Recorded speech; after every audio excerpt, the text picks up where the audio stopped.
어떻게 나가야 할까? 나를 구원한 주의 십자가 그것을 믿으며 가네. 주의 보좌로 나아갈 때에 나 여전히 부족하나. 나를 품으신 주의 그 사랑 그것을 믿으며 가네. 자격 없는 내 의미아니 오직 예수님의 보혈로. 자격 없는 내 의미아니 오직 예수님의 보혈로.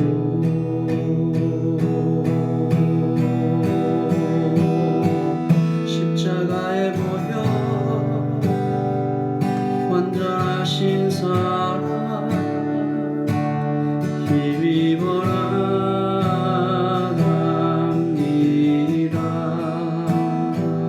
십자가의 보혈 완전하신 사랑 힘입어 예배합니다.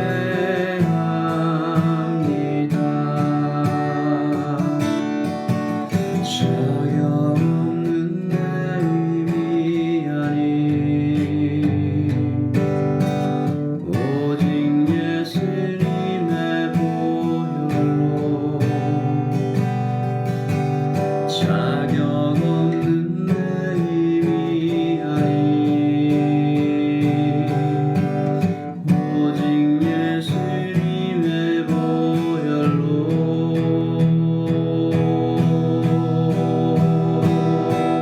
십자가의 보혈 완전하신 사랑 힘입어 나갑니다.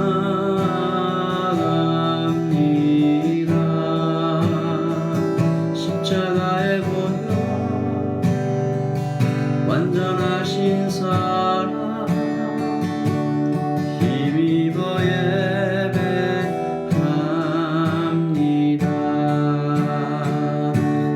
힘입어 예배합니다.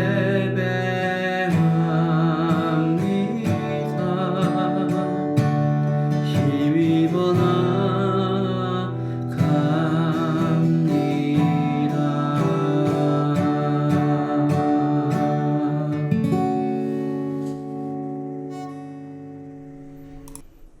또 하루가 밝았습니다. 하나님, 이 하루를 주심을 감사드리고 어제 우리에게 주셨던 말씀처럼 사랑하고 주께서 보여주시는 때에 대한 성경적인 좋은 안목을 가질 수 있도록 우리를 이끌어 주시옵소서.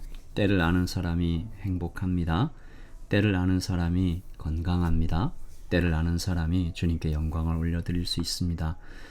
하나, 오늘 아침에도 우리에게 말씀 주실 때 이 말씀이 우리의 머리에서 온몸으로 손발로 가슴으로 스며들고 새겨져서 하나님을 잘 따라가게 하여 주시옵소서. 감사합니다. 예수 그리스도의 이름으로 기도합니다. 아멘. 좋은 아침입니다. 오늘 우리에게 주신 하나님의 말씀은 요한복음 13장 18절에서 30절까지 말씀입니다. 요한복음 13장 18절에서 30절까지 말씀, 저와 여러분이 함께 보도록 하겠습니다. 내가 너희 모두를 가리켜 말하는 것이 아니니라. 나는 내가 택한 자들이 누구인지 알미라. 그러나 내 떡을 먹는 자가 내게 발꿈치를 들었다 한 성경을 응하게 하려는 것이니라. 지금부터 일이 일어나기 전에 미리 너희에게 일러두면 일이 일어날 때에 내가 그인 줄 너희가 믿게 하려 함이로라. 내가 진실로 진실로 너희에게 이르노니 내가 보낸 자를 영접하는 자는 나를 영접하는 것이요 나를 영접하는 자는 나를 보내신 이를 영접하는 것이니라.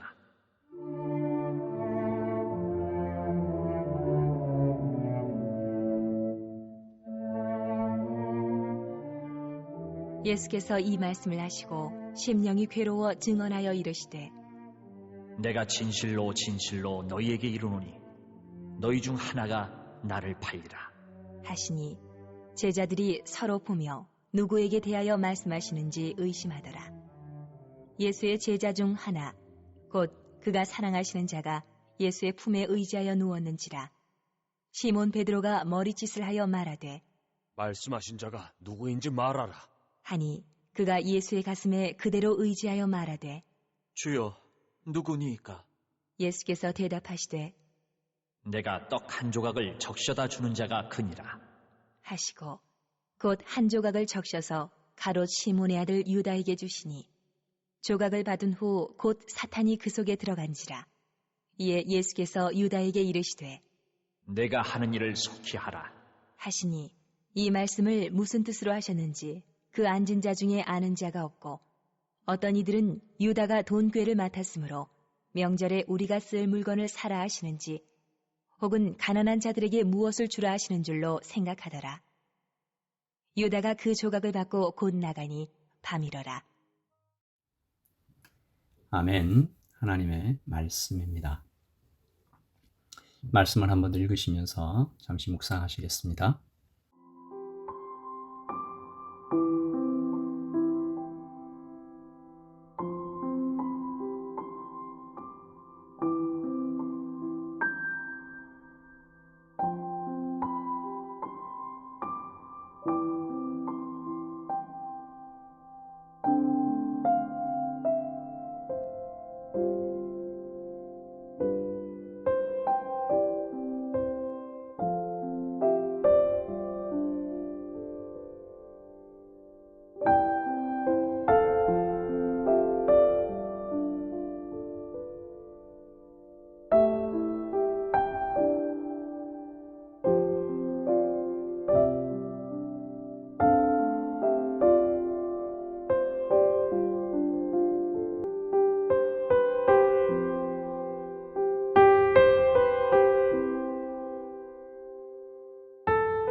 여러분, 이런 말이 어제 우리 예수님께서 때에 대하여, 때를 아는 것에 대하여 이것이 얼마나 중요한지 말씀해 주셨습니다. 그리고 어려울 때, 힘들 때, 좋을 때, 모든 때에 사랑하라 라는 귀한 말씀 주셨죠.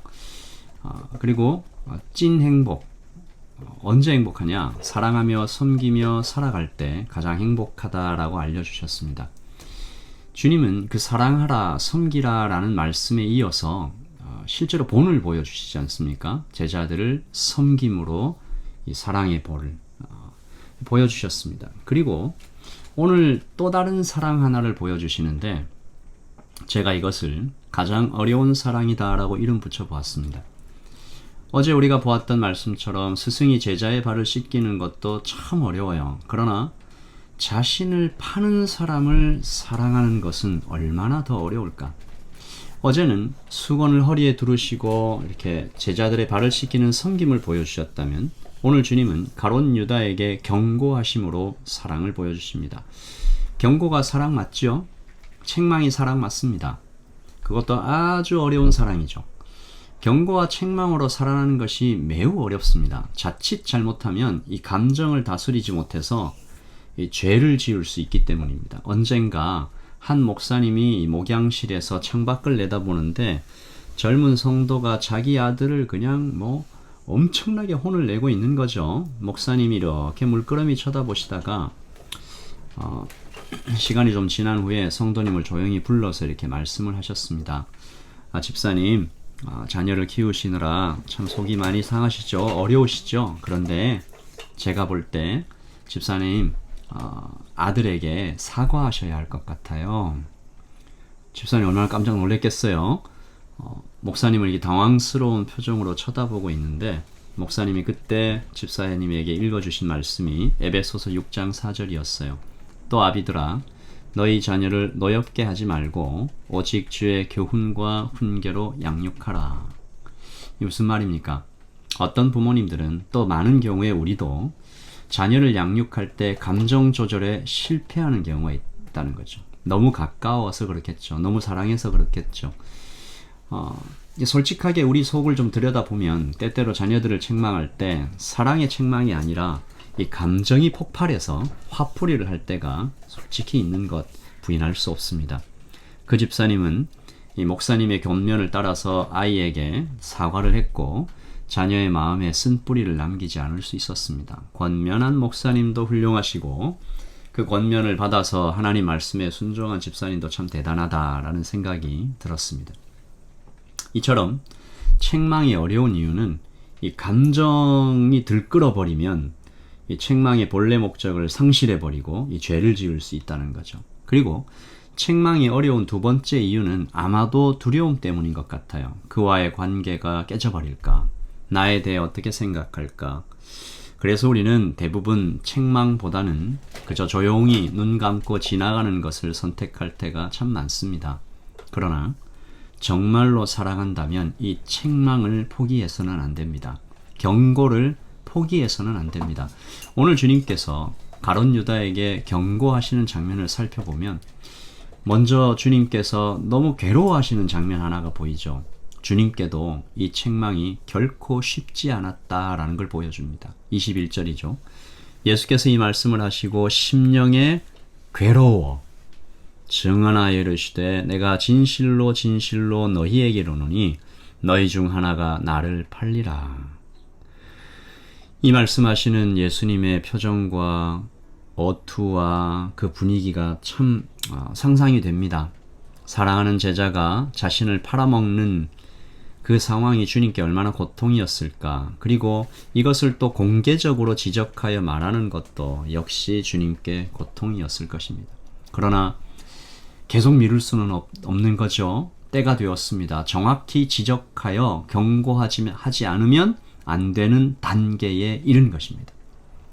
오늘 말씀에서 주님께서 심령에 괴로워 증언하여 이르시되 라고 할 때 이 증언하다라는 단어는 법정 용어입니다. 마치 재판장이 판결을 선고하듯이 그렇게 엄하게 말씀하셨다는 거예요. 이미 여러 번 가룟 유다에게 경고하셨습니다. 듣지 않았어요. 그리고 오늘 21절에서도 듣지 않았습니다. 그래서 주님께서 조금씩 강도를 올려가시죠. 21절에서는 법정 용어로 너희 중 하나가 나를 팔리라. 제자들은 못 알아들었을 수 있지만 가룟 유다는 분명히 알아들었을 것입니다. 그러나 유다는 여전히 돌이키지 않았고 주님은 좀 더 강하게, 좀 더 공개적으로 경고하시죠. 사도 요한이 누가 우리 주님을 팔 자입니까? 라고 묻자 떡 한 조각을 적셔서 유다에게 건네주시는 장면이 오늘 말씀 26절입니다.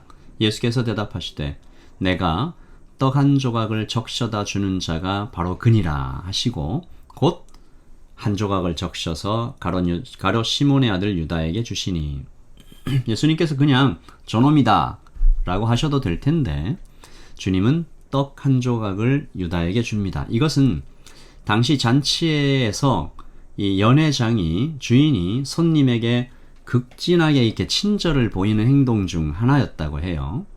그 친절을 보이는 행동으로 유다에게 다가가신 것이죠. 회개해라. 그 회개를 촉구하는 사랑인 것입니다. 더 이상 그 길 가지 말라.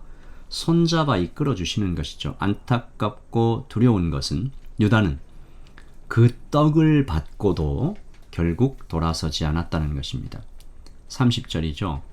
유다가 그 조각을 받고 곧 나가니 밤이러라.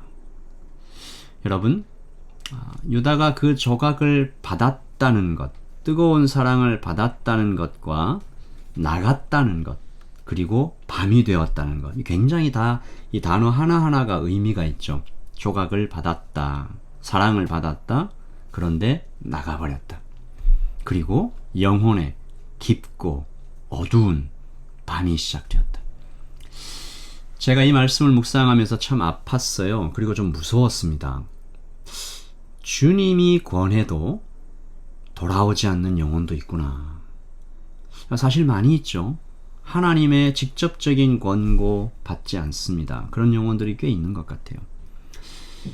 주님께서 우리를 경고하실 때 이것을 사랑으로 받을 수 있는 우리 그 겸손함, 조금씩 조금씩 더 강도를 올리며 책망하시는 주님의 마음을 우리가 헤아릴 때, 책망하시는 주님의 마음은 또 얼마나 괴로우셨을까 알아차려야 되는 것이죠. 오늘 아침 주님께서 우리 마음을 계속 두드려 오실 때 그 책망과 경고가 여러분 귀에 들리신다면 감사합니다. 바꾸겠습니다. 순종하겠습니다. 돌이키겠습니다. 그렇게 고백해야 할 것입니다. 우리는 때때로 좋은 마음과 착한 행실로 주님 앞에 나가면 주님 참 기뻐하시겠지라는 생각하죠. 그 마음도 좋은 것입니다. 그러나 우리 시편 통해서 잘 아시잖아요. 시편 51편 17절에서 뭐라고 말씀하시나요? 하나님께서 구하시는 제사는, 하나님 기뻐하시는 예배는 상한 심령이라. 하나님이여 상하고 통회하는 마음을 주께서 멸시하지 아니하시리이다. 주님께서 좋아하시는 예배는 그 마음은 상한 심령이다. 애통하는 마음이다. 다윗이 고백하는 것입니다. 그래서 우리 아까 처음에 주의 보좌로 나아갈 때에 어떻게 나가야 할까? 자격 없는 내 힘이 아니고 오직 예수님의 보혈로 나아갑니다. 힘입어 나아갑니다. 우리 이 찬양을 다시 드리고요. 우리 가룟 유다를 보면서 여러분 중에 그렇게 생각하시는 분 없으시죠? 나하고는 관계없다. 나는 뭐 저 정도 아니다. 여러분 그렇게 하시면 우리가 말씀을 잘 받지 못합니다. 가룟 유다에게서 내 모습도 보여야 합니다. 이 말씀 좀 기억하시고 찬양에 나와 있던 것처럼 우리는 부족합니다. 자격이 없습니다. 우리가 주님 앞에 서 있을 수 있는 이유, 아직도 살아서 주님을 예배하는 이유는 오직 예수님의 보혈밖에 없습니다. 그것만 의지합니다. 가룟 유다가 했던 것처럼 거듭 주님을 거절하는 그런 지경까지 가지 않도록 우리에게 은혜 주시옵소서. 기도하는 마음으로 찬양합니다.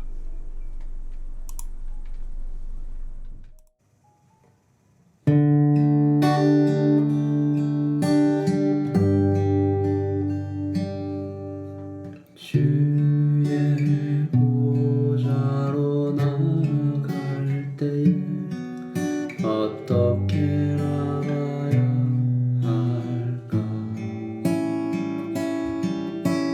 나를 구원한 주의 십자가 그것을 믿으며 가네.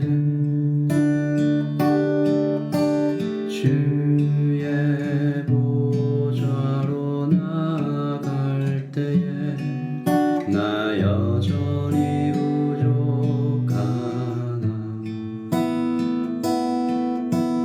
나를 품으신 주의 그 사랑 그것을 믿으며 가네. 자격 없는 내 힘이 아니 오직 예수님의 보혈로. 자격 없는 내 힘이 아니 오직 예수님의 보혈로.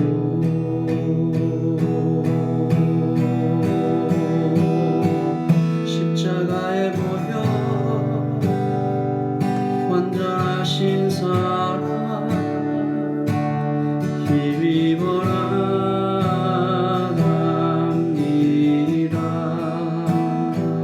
십자가의